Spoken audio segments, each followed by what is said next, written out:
going on, guys? Welcome back to my Harry Potter marathon. Today, we're going to be talking about one of the most underwhelming films in the franchise. Well, it is still a decent film in its own manner, and that's Deathly Hallows Part 1.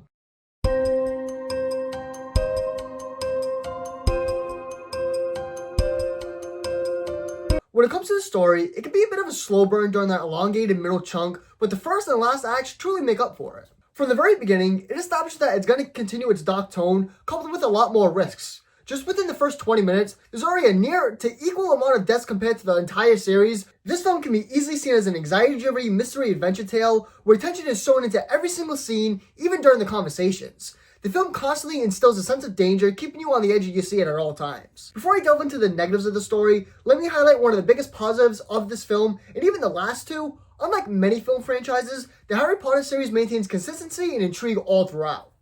While some films are better than others, the franchise remains fresh and exciting. However though, this consistency comes with a few drawbacks. As mentioned earlier, the film takes a slow burn approach, and once the second act hits, it encounters pacing issues and what seemed like unnecessary filler. There was a lot of, here's this bit of information, so go here. Here's another piece of information, so do this now. The plot points feel disconnected, as if the movie was structured in a bullet point format, lacking a smooth flow between scenes. As for the characters, since the first film, this one felt more like a movie crafted specifically for our trio of leads, and it largely succeeds because of that. Not that the supporting characters aren't great. Characters like Neville and Draco add a valuable element to the story. However, it was refreshing to primarily focus on these three characters interacting and trying to unravel the conflicts.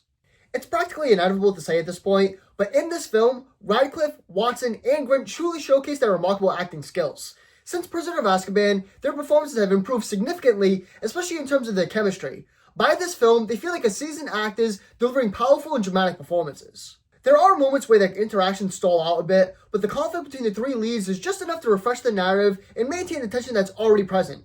However, this leads me into my critique of the characters, their conflicts. There's certainly a logical reason behind all of them, so they don't just appear out of nowhere. But in the same token, a part of Ron's character arc felt unnecessary and was quickly resolved, making it feel almost pointless after the fact.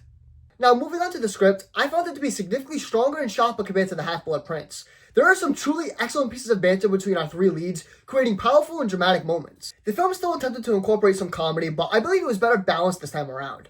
Firstly, there was less of it, and whenever there was a moment of lightheartedness, a character would swiftly bring back the darker tone.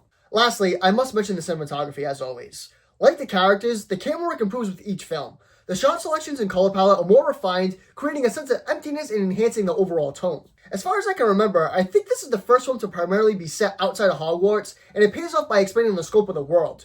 We get to explore new places that we haven't seen much of before, because we've already seen a lot of the same places in the last few films. At the end of the day, this film does feel like a big setup film for Part 2, where it has a lot of exposition and a lot of slow moments, but because of the film's great first and last act, it keeps the film's head above water. The Deathly Hallows Part 1 gets a 7 out of 10 from me.